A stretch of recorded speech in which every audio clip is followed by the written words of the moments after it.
Hello everyone, welcome to the collective learning. मैं हूं अमित द्विवेदी। भारत की आत्मा उसकी संस्कृति में बसती है और इस संस्कृति की सबसे जीवंत अभिव्यक्ति है शास्त्रीय नृत्य। लोक की सांस्कृतिक परंपरा हजारों साल पुरानी है और हमारे क्लासिकल डांस जैसे कि भरतनाट्यम, कथक, ओडिसी, कुचिपुड़ी सिर्फ नृत्य नहीं, ये आध्यात्मिक, धार्मिक और कलात्मक साधना का रूप है। हर नृत्य शैली का अपना इतिहास है, अपनी मुद्रा है, अपना संगीत है और हर शैली अपने आप में एक सांस्कृतिक कहानी कहती है। यूपीएससी हो, एसएससी हो या अन्य प्रतियोगी परीक्षा, यहाँ पे बार बार ये क्वेश्चन पूछे जाते हैं और इस वीडियो में हम आपको देंगे हर नृत्य का डिटेल एनालिसिस, उसकी उत्पत्ति, उसकी विशेषताएं, उससे प्रसिद्ध पुरस्कार और बहुत कुछ। तो चलिए शुरू करते हैं एक कलात्मक यात्रा जहाँ हर पग में छुपा है परंपरा का गर्व और भारत की पहचान।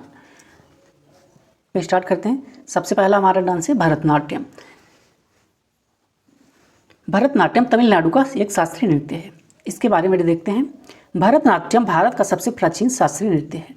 इसकी उत्पत्ति तमिलनाडु के मंदिरों में होती है। तो भरतनाट्यम कहाँ का नृत्य है? शास्त्रीय तमिलनाडु का, जो कि सबसे ज़्यादा पुराना यानी प्राचीन नृत्य है। इसकी उत्पत्ति तमिलनाडु के मंदिरों से होती है। पहले इसे देवदासियों द्वारा मंदिरों में भगवान की आराधना के रूप में प्रस्तुत किया जाता था। तो पहले के ज़माने में क्या होता था? देवदासियाँ, मतलब जो मंदिरों में डांस किया करती थी उनको देवदासियाँ बोला जाता था। तो वो क्या किया करती थी? मंदिरों में इसको परफॉर्म किया करती थी। अब यह मंच पर एक उच्च कोटि की कला के रूप में प्रस्तुत किया जाता है, लेकिन आज के समय में इसको मंच पे भी प्रस्तुत किया जाता है। भरतनाट्यम की मुख्य विशेषताएं क्या है यहाँ पे देखते हैं। भक्ति भाव, लयबद्ध पद संचालन और गहरी भाव भंगिमा इसकी क्या है? प्रमुख पहचान है। इसकी संरचना पारंपरिक रूप से आलारिप्पू, जाति स्वरम, वर्णम, पदम, तिलाला आदि में होती है। तो इसकी संरचना आरंभिक रूप में कैसे हुई थी? इसकी संरचना आरंभिक रूप में किस प्रकार की है? अलारिप्पू में, जाति स्वरम, वर्णम, पदम, तिलाना आदि में होती है। इसमें अभिनय और शुद्ध नृत्य दोनों का समन्वय होता है। तो मतलब कि अभिनय का मतलब क्या हुआ कि चीज़ को वहाँ पे परफॉर्म किया जा रहा है। कोई भी जैसे नाटक हो गया तो उसको नाटक को करने वाला क्या करता है? उसका अभिनय करता है। तो यहाँ पे डांस के साथ साथ यही अभिनय किया जाता है। यह क्या एक एकल नृत्य शैली है, यानी कि भरतनाट्यम क्या है? एकल नृत्य, यानी कि इसमें अकेला व्यक्ति ही डांस करता है। आगे देखते हैं।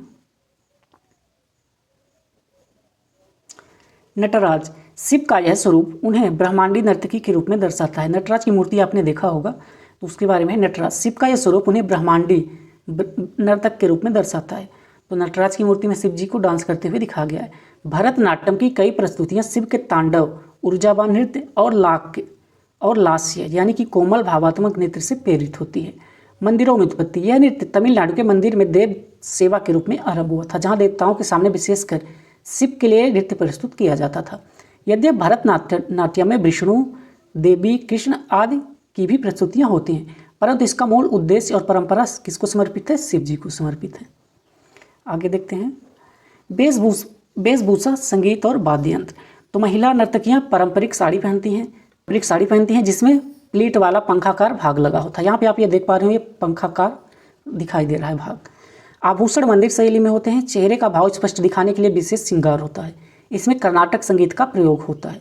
प्रमुख वाद्य यंत्र इसमें कौन कौन से उपयोग किए जाते हैं? जिसके मृदंगम हो गया, नट्टू बंगम हो गया, वायलिन और बांसुरी, सभी का इसमें उपयोग होता है। इसकी हस्त मुद्राएं और शैली क्या है देखते हैं। भरतनाट्यम में नाट्य शास्त्र आधारित अनेक हस्त मुद्राओं का प्रयोग किया जाता है। ये मुद्राएं कथा को संप्रेषित करने में सहायक होती हैं, यानी कथा के बारे में जो भी दर्शाया जाता है उसको इन मुद्राओं से दिखाया जाता है। मुद्राएं एकल हाथ और दोनों हाथ यानी संयुक्त से बनाई जाती है, यानी कि यहाँ पे आप देख पा रहे हो कि दोनों हाथों से मुद्राएं इस तरह से बनाई गई।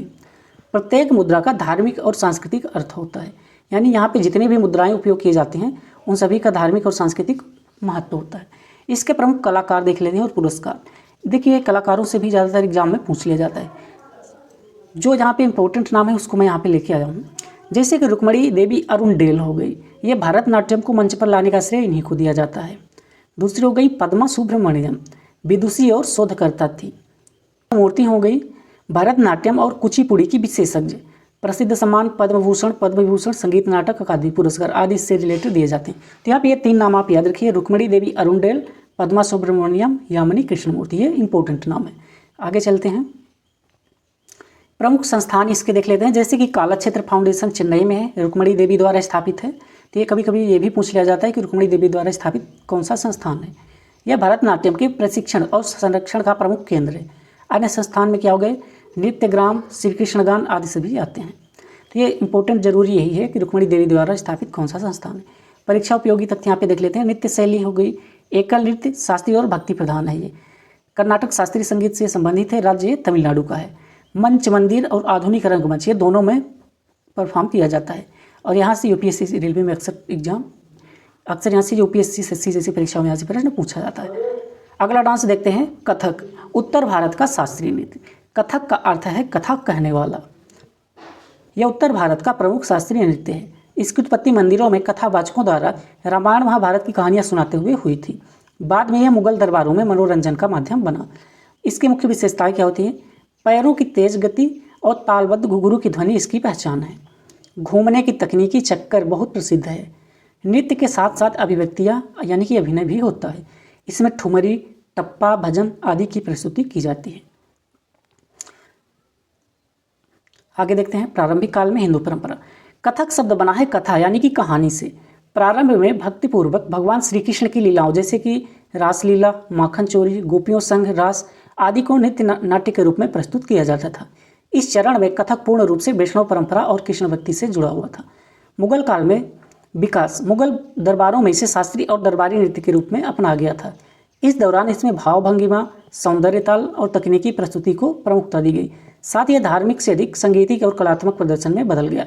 यहाँ से निष्कर्ष ये निकलता है कि कथक का मूल रूप भगवान कृष्ण को समर्पित था। विशेषकर उत्तर भारत में रासलीला पर आधारित कथक, बाद में धार्मिक और दरबारी दोनों रूपों में इसका विकास होना स्टार्ट हो जाता है। वेशभूषा और वाद्य यंत्र संगीत देखते हैं। पुरुष कुर्ता चूड़ीदार, अचकन और दुपट्टा। महिलाएं क्या पहनती हैं? लहंगा चोली या अनारकली पोशाक पहनती हैं। संगीत क्या है इसमें? हिंदुस्तानी शास्त्रीय संगीत। वाद्य यंत्र इसमें क्या क्या होते हैं? तबला, पखावज, हारमोनियम और सारंगी इसमें बजाए जाते हैं। हस्त मुद्राएं और शैली। कथक में हस्त मुद्राओं का प्रयोग कम होता है, यानी कि यहाँ पे आप देख सकते हैं हाथ की मुद्राओं का प्रयोग कम होता है। कथा को चेहरे के भावों और शरीर की लयबद्धता से प्रस्तुत किया जाता है। इसके प्रमुख घराने कौन कौन से हैं? लखनऊ हो गया, जयपुर हो गया और बनारस हो गया। लखनऊ शैली में भावात्मकता और जयपुर में पाद संचालन प्रमुख होता है। तो ये मेन उत्तर प्रदेश से संबंधित है। आगे देखते हैं प्रमुख कलाकार और इसके पुरस्कार। तो ये याद रखिएगा, इससे क्वेश्चन आता है। पंडित बिरजू महाराज ये लखनऊ घराने के महान गुरु हैं। शंभू महाराज, अचांत महाराज ये प्रसिद्ध कथाचार्य थे। शाश्वती सेन हो गई, माया राव हो गए, ये कौन है? आधुनिक युग की प्रसिद्ध कलाकार हैं। इसमें पुरस्कार संगीत, नाटक, अकादमी ये सभी में होता है। तो इसको छोड़िए, ये सभी नाम याद रखिएगा। आगे देखते हैं प्रमुख संस्थान। कथक केंद्र नई दिल्ली में है, जो कि संगीत नाटक अकादमी के अधीन है। भारत खंडे संगीत इस संगीत संस्थान ये लखनऊ में है। कालाश्रम दिल्ली में है, जो कि पंडित बिरजू महाराज द्वारा स्थापित है। तो इसमें भी क्या है, ये याद रखिए। नृत्य शैली भक्ति व दरबारी दोनों हैं। संगीत हिंदुस्तानी शास्त्रीय है। राज्य उत्तर प्रदेश, दिल्ली, राजस्थान इन सभी में इसका उपयोग होता है, मतलब ये परफॉर्म किया जाता है। इसके प्रमुख घराने कौन कौन से हैं? लखनऊ, जयपुर और बनारस हैं। अगला डांस देखते हैं कथकली, केरल का शास्त्रीय नृत्य। कथकली का अर्थ है कला और अभिनय का नृत्य। यह केरल राज्य का पारंपरिक शास्त्रीय नृत्य है। इसकी उत्पत्ति 17वीं शताब्दी में रमनाट्टम और कृष्णानाट्टम में हुई थी। यह प्रमुखतः पुरुषों द्वारा प्रस्तुत किया जाने वाला नृत्य है। तो कथकली कहाँ का है? केरल का डांस है। इसको ज़्यादातर पुरुष ही परफॉर्म करते हैं। आगे देखते हैं इसकी विशेषताएं क्या है। अत्यंत रंगीन वेशभूषा और चेहरा रंगों से सुसज्जित होता है। हाथों की मुद्राएं, हस्त मुद्राएं, आंखों की गति और चेहरे के भावों से कथा का प्रदर्शन किया जाता है। प्रदर्शन मौन होता है, संवाद नहीं बोले जाते, केवल अभिनय और संगीत इसमें होता है। कथा जैसे कि रामायण, महाभारत, पुराण आदि पर यह आधारित होती है। इसकी वेशभूषा, संगीत और वाद्य यंत्र देखते हैं। कलाकारों के चेहरे पर विशेष रंग और आकार जैसे कि हरा, लाल, काला आदि का उपयोग यहाँ पे किया जाता है। भारी मुकुट पहनते हैं, वस्त्र और स्कर्टनुमा पोशाकें धारण करते हैं। इसमें कौन सा संगीत उपयोग होता है? कर्नाटक संगीत पर यह आधारित होता है। वाद्य यंत्र कौन सा है इसका? चेड़ा, मडक्कम, इडक्का एवं शंख इसमें बजाए जाते हैं। इसकी अभिनय शैली और मुद्राएं देखते हैं। अभिनय नाट्य शास्त्र के नियमों पर आधारित होता है। हस्त मुद्राओं की संख्या लगभग 24 प्रकार की प्रमुख मुद्राएं इसमें उपयोग होती हैं। नेत्राभिनय यानी नेत्रों का उपयोग इसकी प्रमुख विशेषता है।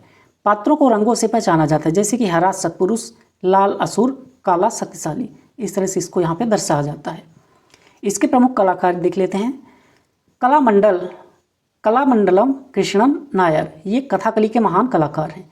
फिर अगले हैं मांटनूर शंकरन कुर्थ, ये चेडा वादक हैं। फिर है कलामंडलम गोपाल कृष्णम, ये अभिनय शिक्षक हैं, तो ये इनके कलाकार हैं, इनको आप याद रख सकते हैं। आगे देखते हैं प्रमुख संस्थान केरल कलामंडलम, जो कि कथाकली प्रशिक्षण का विश्व प्रसिद्ध केंद्र है। यह 1930 में बल्लथोल नारायण मेनन द्वारा स्थापित किया जाता है। अन्य संस्थान में आप देख सकते हैं मार्गी स्कूल ऑफ कथकली। तो उपयोगी तथ्य यहाँ से क्या निकले, राज्य कौन सा है, केरल कली, राज्य कौन है, केरल, संगीत है कर्नाटक संगीत, अभिनय प्रधान और संवाद रहित है, पात्रों की पहचान रंगों से इसमें की जाती है। अगला देखते हैं कुचिपुड़ी, आंध्र प्रदेश का शास्त्रीय नृत्य।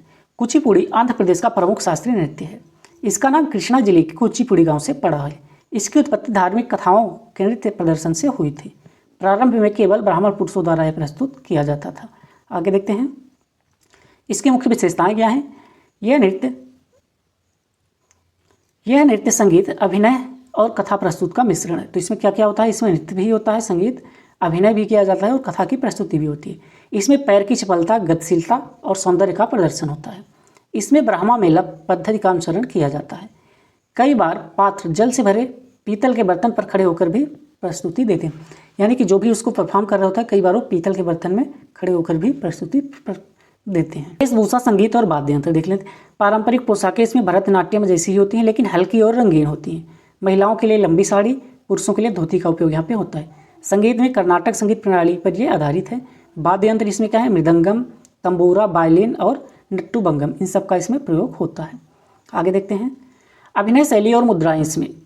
तो हस्त मुद्राओं और नेत्रों के अभिव्यक्ति से क्या होता है, कथा की प्रस्तुति की जाती है। यहाँ पे आप देख सकते हैं हस्त मुद्राएं और नयनों की अभिव्यक्ति से इसको प्रस्तुत किया जाता है। अभिनय, नाट्य और नृत्य का सुंदर समन्वय होता है। रामायण, भागवत, शिव पुराण जैसे ग्रंथों पर आधारित कहानियों पर यह किया जाता है। आगे देखते हैं इसके प्रमुख कलाकार कौन से हैं। वेदांतम लक्ष्मी नारायण शास्त्री, जो कि प्रारंभिक अग्रणी कलाकार हैं। यामिनी कृष्णमूर्ति कुचिपुड़ी और भरतनाट्यम दोनों के ये विशेषज्ञ हैं। राजा और राधा रेड्डी दंपति कलाकार, जो अंतर्राष्ट्रीय स्तर पर काफ़ी ज़्यादा प्रसिद्ध हैं। आगे देखते हैं प्रमुख संस्थान इसमें से कौन से हैं। तो श्री सिद्धेंद्र काला क्षेत्रम कुचिपुड़ी गांव में स्थित एक प्रमुख संस्थान है। आंध्र प्रदेश सरकार द्वारा यह समर्थित है। अन्य संस्थान में आप देख सकते हैं कुचिपुड़ी आर्ट्स अकादमी, जो कि हैदराबाद में। परीक्षा उपयोगी तथ्य में आप इसको याद रखिए। राज्य कौन सा है, आंध्र प्रदेश। संगीत कर्नाटक संगीत। नृत्य शैली में क्या है, अभिनय व कथात्मक। विशेष तकनीकी क्या होती है इसमें, पात्र जल से भरे बर्तन पर नृत्य करते हैं। अगला डांस देखते हैं ओडिसी, जो कि ओडिशा का शास्त्रीय नृत्य है। ओडिसी भारत के पूर्वी राज्य ओडिशा का प्रमुख शास्त्रीय नृत्य है। इसकी उत्पत्ति भगवान जगन्नाथ की पूजा से जुड़ी हुई है। पहले यह नृत्य महारी नामक देवदासियों द्वारा मंदिरों में किया जाता था। बाद में गोटीपुआ शैली में लड़कों द्वारा भी इसका प्रदर्शन किया जाने लगा। इसकी मुख्य विशेषताएं क्या है, त्रिभंगी मुद्रा, सिर, छाती और कमर की भिन्न भिन्न दिशा में गति इसकी विशेषता है। त्रिभंग ब्रॉन्ज की मूर्ति के बारे में सुना होगा, जो कि हड़प्पन सिविलाइजेशन से मिली थी। तो ब्रॉन्ज की मूर्ति एक लड़की की है, उसको अगर देखा होगा तो देखा होगा कि त्रिभंग मुद्रा में ही है।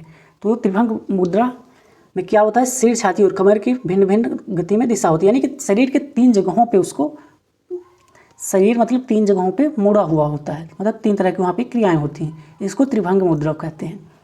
नृत्य में क्या होता है, अभिनय और नृत्य, अभिनय को भाव और नृत्य को गति का सुंदर समन्वय यहाँ पे देखने को मिलता है। यह लयबद्ध पद संचालन, कोमल मुद्राओं और भाव प्रदर्शन पर आधारित होता है। आगे देखते हैं वेशभूषा और संगीत। वेशभूषा और संगीत, महिला नर्तकियां रंगीन साड़ी और रजत आभूषण पहनती हैं। सिर पर खास प्रकार का मुकुट होता है, जिसे मुकुटा कहा जाता है। संगीत, ओडिशा भाषा में रचित गीत, कर्नाटक संगीत की छाया। इसमें कौन कौन से वाद्य यंत्र हैं, मृदंग, बीड़ा, बांसुरी और मंजीरा। आगे देखते हैं अभिनय शैली और मुद्राएं। नृत्य में नाट्य शास्त्र के श्लोकों को भी मुद्राओं से प्रस्तुत किया जाता है। त्रिभंगी और चौक, ये 2 प्रमुख मुद्राएं हैं, तो याद रखिएगा इसमें कौन कौन सी 2 मुद्राएं हैं, त्रिभंगी और चौक। नर्तक न्याय, अभिनय, हस्त मुद्राएं और लय का समन्वय करते हैं। आगे देखते हैं इनके प्रमुख कलाकार देख लेते हैं। केलुचरण महापात्रा, ओडिसी के पुनरुत्थान का इनको श्रेय दिया जाता है। शंकरनी प्राणहिता, सोनल मानसिंह, ये प्रसिद्ध कलाकार हैं। इलेना चकिरोबा, ये विदेशी ओडिसी नृत्यांगना है।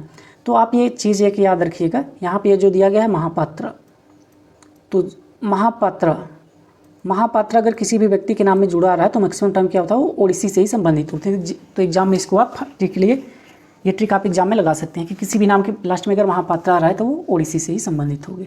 आगे देखते हैं इसके प्रमुख संस्थान, जैसे कि उत्कल संगीत महाविद्यालय भुवनेश्वर में है। श्री राम भवन, जो कि पुरी में है। केलुचरण महापात्रा ओडिसी रिसर्च सेंटर भी स्थापित है।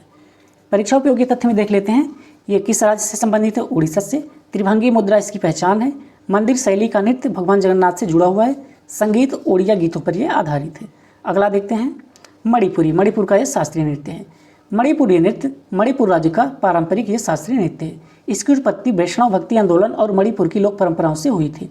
यह नृत्य रासलीला कृष्ण राधा की प्रेम गाथाओं पर आधारित है। यहाँ पे आप चित्र से भी देख सकते हैं।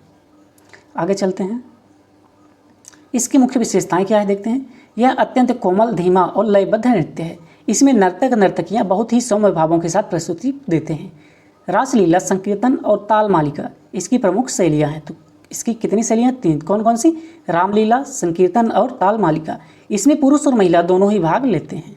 आगे देखते हैं, इसकी वेशभूषा, संगीत और वाद्ययंत्र। तो महिलाएं नर्तकियां चमकदार घेरदार स्कर्ट यानी कि पोटो, पारदर्शी ओढ़नी पहनती हैं। पुरुष पारंपरिक धोती और पगड़ी पहनते हैं। संगीत में क्या है? मणिपुरी रॉक रागिनियों पर आधारित संकीर्तन शैली। वाद्य यंत्र क्या है? पोंग, जिसको ढोल बोला जाता है, मंजीरा और शंख यहाँ पे बजाए जाते हैं। अभिनय शैली और मुद्राएं आप देख सकते हैं। कोमल मुद्राएं और अंग संचालन इस नृत्य की विशेषता है। अभिनय मुख्य रूप से रासलीला प्रस्तुत करने हेतु होता है। इसमें नेत्रों और चेहरों के भावों का सूक्ष्म प्रयोग किया जाता है। आगे देखते हैं, इसके प्रमुख कलाकार और पुरस्कार। गोविंद सिंह आधुनिक मणिपुरी नृत्य के प्रवर्तक हैं। दर्शना झावेरी प्रसिद्ध मणिपुरी नृत्यांगना है। सिंघाजीत सिंह अग्रणी पुरुषीय नर्तक है। पुरस्कार इसमें संगीत नाटक अकादमी, पद्मश्री सभी इसमें जुड़े ही रहते हैं। प्रमुख संस्थान जैसे जवाहरलाल नेहरू मणिपुर डांस अकादमी जो कि इम्फाल में है, यह संगीत नाटक अकादमी के अंतर्गत कार्य करता है। अन्य संस्थान में हो गए शांति निकेतन जो कि पश्चिम बंगाल में है। परीक्षा उपयोगी तथ्य, राज्य कौन सा है? मणिपुर है। विषय वैष्णव भक्ति परंपरा के आधार पर है। शैली सौम्यता और कोमलता प्रमुख है। प्रमुख नृत्य कौन कौन से हैं? रासलीला और संकीर्तन। आगे देखते हैं, मोहिनी अट्टम। मोहिनी अट्टम केरल का शास्त्रीय नृत्य है। मोहिनी अट्टम केवल महिलाओं द्वारा किया जाने वाला शास्त्रीय नृत्य है, इसको याद रखिएगा। इसका नाम मोहिनी से बना है, विष्णु का महिला रूप, यानी कि विष्णु भगवान क्या करते हैं? मोहिनी का रूप धारण करते हैं, तो उन्हीं से इसका नाम पड़ा है। इसकी उत्पत्ति केरल में 16वीं शताब्दी के आसपास मानी जाती है। यह कोमलता, भावनात्मकता और स्त्रीत्व का प्रतीक माना जाता है। आगे देखते हैं, मुख्य विशेषताएं। नृत्य शैली अत्यंत कोमल, लयबद्ध और मंद गति वाली होती है। लक्ष्यम शैली नारी सुलभ कोमलता को दर्शाती है। हाथों की मुद्राएं और चेहरे के भाव अत्यंत सूक्ष्म होते हैं। आगे देखते हैं, वेशभूषा, संगीत और वाद्य। सफ़ेद या हाफ वाइट साड़ी जिसमें सोने की किनारी लगी होती है, इसको पहना जाता है। बालों में केरल की पारंपरिक केश शैली व फूलों का गजरा सजाया जाता है। संगीत में कर्नाटक संगीत शैली पर आधारित है। वाद्य यंत्र में मृदंगम, बीड़ा, इडक्का और हारमोनियम का यहाँ पे उपयोग किया जाता है। यहाँ पे नृत्य शैली और मुद्राएं देख लेते हैं। नृत्य की चाल धीमी, गोलाकार और तरल होती है। सात्विकाभिनय और सात्विकाभिनय का यहाँ पे अद्भुत मिश्रण किया जाता है। ये दो नाम आप याद रख सकते हैं। नाट्य शास्त्र और हस्त मुद्राओं का यहाँ पे पालन किया जाता है। आगे देखते हैं, प्रमुख कलाकार। कालमंडलम कल्याणी कुट्टी अम्मा जो कि आधुनिक पुनरुद्धार की ये मुख्य स्तंभ हैं। भारती शिवाजी प्रमुख नृत्यांगना एवं संरक्षक हैं। गुरु नालिनी शास्त्रीय प्रशिक्षण में योगदान इनका है। ये 3 नाम आप याद रख सकते हैं। आगे देखते हैं, प्रमुख संस्थान। केरल कला मंडलम जो कि मोहिनी अट्टम का सर्वोच्च प्रशिक्षण संस्थान है। मोहिनी नाट्य विद्यालय तिरुवनंतपुरम में है। अन्य संस्थान में अब राशि स्कूल ऑफ आर्ट्स जो कि दिल्ली में है। परीक्षा उपयोगी तथ्य, राज्य कौन सा है? केरल का। केवल महिलाएं नर्तकियां इसको प्रस्तुत करती हैं। संगीत कर्नाटक शास्त्रीय संगीत। शैली लास्यम, समता और नारीत्व पर आधारित होता है। अगला देखते हैं, सत्रिया जो कि असम का शास्त्रीय नृत्य है। सत्रिया नृत्य असम का शास्त्रीय नृत्य है। इसकी स्थापना 15वीं शताब्दी में श्रीवंत शंकर देव जी ने की थी। यह वैष्णव भक्ति आंदोलन से जुड़ा हुआ है। प्रारंभ में केवल पुरुषों द्वारा सत्र यानी कि मठों में इसको किया जाता था। आगे देखते हैं, इसकी मुख्य विशेषताएं क्या है? यह नृत्य धार्मिक कथाओं को प्रस्तुत करता है। अभिनय, नृत्य, गायन और वादन का इसमें भी समन्वय होता है। इसे प्रारंभ में सत्र यानी कि अखाड़े में प्रस्तुत किया जाता था। अब महिलाएं भी मंच पर इसका प्रदर्शन करती हैं। वेशभूषा, संगीत और वाद्य यंत्र। तो पुरुष क्या करते हैं? इसमें धोती, चोला व पगड़ी पहनते हैं। महिलाएं पारंपरिक मेखला और चादर पहनती हैं। वस्त्र रेशमी होते हैं, विशेषकर मुगा सिल्क। संगीत भक्ति गीत और शास्त्रीय संगीत होते हैं। वाद्य यंत्र में क्या होता है? ढोल, ताल और बांसुरी यहाँ पे बजाए जाते हैं। नृत्य शैली और मुद्राएं आप यहाँ पे देख सकते हैं। अभिनय शैली कथा प्रसंग आधारित अभिनय यहाँ पे किया जाता है। हास्य मुद्राएं नाट्य शास्त्र के अनुसार होती हैं। भाव और लय का संतुलन यहाँ पे मुख्य रूप से ध्यान में रखा जाता है। इसके कलाकार और पुरस्कार देखिए, दादुला गोस्वामी सत्रिया के आचार्य हैं। मनोहर साई प्रारंभिक प्रचारक। सनातन गोस्वामी आधुनिक मंच पर लाने वाले हैं। ये नाम आप याद रखिए। इसके प्रमुख संस्थान में कौन कौन से? श्रीमंत शंकरदेव कला क्षेत्र जो कि गुवाहाटी में है। सत्रिया नृत्य अकादमी जो कि जोरहाट में है। रविंद्र भवन दिल्ली में भी प्रशिक्षण इसका उपलब्ध है। आगे परीक्षा उपयोगी तथ्य, राज्य कौन सा है? असम। संगीत, भक्ति संगीत वैष्णव पर आधारित। विशेष वस्त्र मोगा सिल्क में परिधान, प्रारंभ में केवल इसको पुरुष परफॉर्म किया करते थे। अगला नृत्य है छऊ नृत्य, पूर्वी भारत का युद्ध नृत्य। छऊ एक आदिवासी शैली पर आधारित अर्धशास्त्रीय नृत्य है, यानी कि 8 तो शास्त्रीय नृत्य है, उसके बाद छऊ अर्धशास्त्रीय नृत्य है, इस वजह से इसको मिलाकर 9 हो जाते हैं। यह मुख्यतः कहाँ पे? झारखंड, पश्चिम बंगाल और उड़ीसा में प्रचलित है। इसकी उत्पत्ति युद्धाभ्यास, लोक परंपरा और धार्मिक कथाओं से हुई है। यह मुखौटा पहनकर किया जाता है और इसमें नाटकीय शैली होती है। तो मुखौटा किस में पहना जाता है? छऊ में ही। इसकी एक विशेषता है स्पेशल। मुख्य विशेषता इसमें देखिए, इसमें नृत्य, युद्ध कौशल, एक्रोबैटिक चालें और अभिनय का मिश्रण होता है। 3 प्रमुख शैलियाँ हैं, कौन कौन सी? सरायकेला छऊ जो कि झारखंड में है, पुरुलिया छऊ जो कि पश्चिम बंगाल में है, मयूरभंज छऊ जो कि उड़ीसा में है। पुरुलिया शैली में रंग बिरंगे मुखौटे होते हैं। मयूरभंज शैली में बिना मुखौटे का यहाँ पे प्रदर्शन किया जाता है। वेशभूषा, संगीत और वाद्य यंत्र क्या होते हैं? पुरुष नर्तक पारंपरिक वस्त्र पहनते हैं, भारी आभूषण और मुखौटे लगाते हैं। संगीत लोक वाद्य यंत्रों पर आधारित, खासकर ढोल, शहनाई, नगारों का उपयोग होता है। संगीत नृत्य की लय और ऊर्जा को बढ़ाता है। मुद्राएं, मुखौटे और शैली। मुद्राएं युद्धकला, पशुचाल, प्रकृति और देवताओं को दर्शाती हैं। पुरुलिया शैली में विशाल मुखौटे महत्वपूर्ण भूमिका यहाँ पे निभाते हैं। मुखौटे हाथ से बनते हैं और पेंटिंग से सजाए जाते हैं। प्रमुख कलाकार देख लेते हैं। गुरु गिरीश चंद्र नायक जो कि मयूरभंज छऊ के महान कलाकार हैं। शशधर आचार्य छऊ नृत्य के प्रचारक और शिक्षक हैं। कई कलाकारों को संगीत नाटक अकादमी पुरस्कार यहाँ पे मिल चुका है। छऊ को यूनेस्को ने अमूर्त सांस्कृतिक धरोहर में भी शामिल किया है। प्रमुख संस्थान देख लेते हैं। छऊ नृत्य केंद्र जो कि सरायकेला झारखंड में है। गुरुकुल और प्रशिक्षण केंद्र बारीपदा जो कि उड़ीसा में है। रविंद्र भारती विश्वविद्यालय पश्चिम बंगाल में पाठ्यक्रम यहाँ पे उपलब्ध कराती है। परीक्षा उपयोगी तथ्य देख लेते हैं। कौन कौन से राज्य हैं? झारखंड, उड़ीसा और पश्चिम बंगाल। मुखौटा केवल पुरुलिया और सरायकेला शैली में उपयोग किया जाता है। युद्ध शैली पर यह आधारित नृत्य है। यूनेस्को सांस्कृतिक धरोहर में शामिल है। इससे आगे के कुछ MCQ क्वेश्चन है उसको कर लेते हैं जो कि इस पर आधारित है। किस तरह के प्रश्न यहाँ पे पूछे जाते हैं। निम्नलिखित में से कौन सा नृत्य मुखौटा पहनकर प्रस्तुत किया जाता है? तो ये भरतनाट्यम, कथक, छऊ या फिर ओडिसी। तो इसका करेक्ट आंसर क्या होगा? छऊ। छऊ नृत्य में रंग बिरंगे मुखौटे पहनकर प्रदर्शन किया जाता है, विशेष रूप से पुरुलिया और सरायकेला शैलियों में। यह नृत्य झारखंड, पश्चिम बंगाल और उड़ीसा में प्रचलित है। अगला क्वेश्चन देखते हैं। भरतनाट्यम नृत्य शैली किस राज्य से संबंधित है? तमिलनाडु, केरला, कर्नाटक या फिर आंध्र प्रदेश। तो इसका करेक्ट आंसर क्या होगा? तमिलनाडु। भरतनाट्यम भारत की सबसे प्राचीन शास्त्रीय नृत्य शैली है जिसकी उत्पत्ति तमिलनाडु के मंदिरों में हुई थी। यह देवी पार्वती के तांडव रूप में निम्नलिखित में कौन सी शास्त्रीय नृत्य शैली विशेष रूप से महिलाओं द्वारा की जाती है? कथक, कुचिपुड़ी, मोहिनीअट्टम या फिर सत्रिया। तो इसका करेक्ट आंसर क्या होगा? मोहिनीअट्टम। मोहिनीअट्टम केवल महिलाओं द्वारा किया जाने वाला केरल का एक शास्त्रीय नृत्य है। इसकी विशेषता कोमलता और लयात्मकता है। अगला देखते हैं। निम्नलिखित में कौन सा नृत्य असम राज्य से संबंधित है? ओडिसी, सत्रिया, कथकली या फिर भरतनाट्यम। तो इसका करेक्ट आंसर क्या होगा? सत्रिया। अगला देखते हैं। कुचिपुड़ी नृत्य शैली की उत्पत्ति किस राज्य से मानी जाती है? आंध्र प्रदेश, तमिलनाडु, उड़ीसा या फिर कर्नाटका। तो इसका करेक्ट आंसर क्या होगा? आंध्र प्रदेश। कथकली नृत्य किस राज्य से संबंधित है? केरला, तमिलनाडु, उड़ीसा या फिर आंध्र प्रदेश। तो इसका करेक्ट आंसर क्या होगा? केरला से संबंधित है। अगला देखते हैं। निम्नलिखित में कौन सा नृत्य बिना मुखौटे के किया जाता है? पुरुलिया छऊ, सरायकेला छऊ, मयूरभंज छऊ या फिर थेयम। तो इसमें से करेक्ट आंसर इसमें क्या होगा? मयूरभंज छऊ। अगला देखते हैं। कथक नृत्य शैली का संबंध किस तथ्य से अधिक है? एक्सप्रेशन, रिदम, कॉस्ट्यूम या फिर स्टोरी टेलिंग। तो इसका करेक्ट आंसर क्या होगा? रिदम, यानी कि ताल से संबंधित होता है। अगला देखते हैं। ओडिसी नृत्य शैली मुख्यतः किस देवी की उपासना पर जुड़ी हुई? शिव, दुर्गा, जगन्नाथ या फिर लक्ष्मी। तो किनसे जुड़ी हुई? जगन्नाथ पे, जगन्नाथ भगवान जी की उस पर है। अगला देखते हैं। निम्नलिखित में से कौन सी शास्त्रीय नृत्य शैली पुरुषों द्वारा प्रारंभ की गई थी? मोहिनीअट्टम, सत्रिया, मणिपुरी या फिर भरतनाट्यम। तो इसका करेक्ट आंसर क्या होगा? सत्रिया। अगला देखते हैं। कुचिपुड़ी नृत्य में कौन सा तत्व प्रमुख होता है? लाया, अभिनय, कॉस्ट्यूम या फिर फुटवर्क।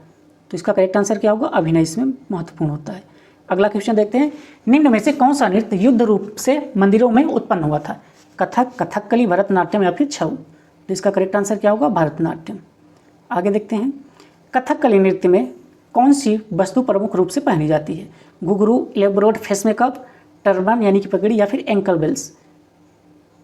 इसका करेक्ट आंसर क्या होगा? इलेबोरेट फेस मेकअप, यानी कि जटिल चेहरे का श्रृंगार इसमें किया जाता है। आगे देखिए। मोहिनीअट्टम नृत्य शैली में किसकी प्रमुख भूमिका होती है? एग्रेसिव मूवमेंट, ग्रेसफुल लाश, बेटल एक्सप्रेशन या फिर फास्ट फुटवर्क। तो इसमें क्या होता है? ग्रेसफुल लाश, यानी कि लाश भाव को यहाँ पे प्रधानता दी जाती है। आगे देखते हैं, निम्नलिखित में से कौन सा शास्त्रीय नृत्य यूनेस्को को सांस्कृतिक धरोहर सूची में शामिल है? भरतनाट्यम, छऊ, ओडिसी या फिर कुचिपुड़ी? तो इसका करेक्ट आंसर क्या होगा? छऊ। तो ये यहाँ पे मैंने 15 क्वेश्चन लिए थे जो कि क्लासिकल डांस सभी करा दिए हैं। इसको थोड़ा डिटेल में मैंने समझाने की कोशिश किया आप इसके, लेकिन यहाँ पे क्वेश्चन जो मैं लाया था तो सभी, जैसे कि क्या होता है कि जो भी डांसर थे यानी जो भी परफॉर्म करने वाले व्यक्ति महत्वपूर्ण हैं, उन व्यक्तियों से रिलेटेड यहाँ पे क्वेश्चन परीक्षाओं में पूछा जाता है, और उनके द्वारा क्या सम्मान उनको मिला, कौन सा अवार्ड उनको मिला, ये भी एग्जाम में पूछा जाता है।